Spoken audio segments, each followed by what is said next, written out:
طبعا الفيديو اللي انتوا بتشوفوه ده شات جي بي تي اطلس الجديد، وهو البراوزر بتاع شات جي بي تي. يعني دلوقتي ما عادش تدخل على جوجل ولا ما عادش تدخل على مايكروسوفت ايدج.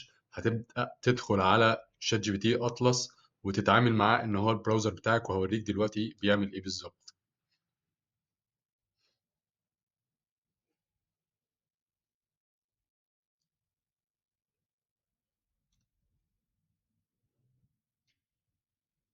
طبعا هو هنا بيسرش على موقع معين،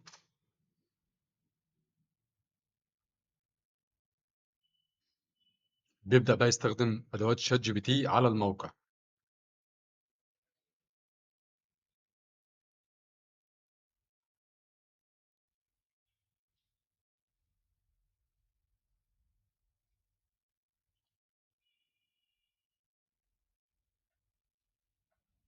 تبدأ تسأل شات جي بي تي أسئلة على الموقع بحيث ان هو يفهم هو بيقدم ايه. ده مساعدة في التاسكات والايميلات.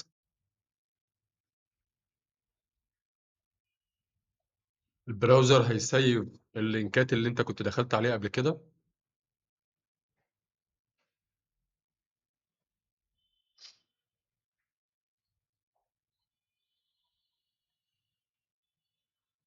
اي حاجه بنحتاجها بتكتبها له، وهو بيدخل يعمل لك سيرش عليها ويشوف لك افضل الاسعار طبعا.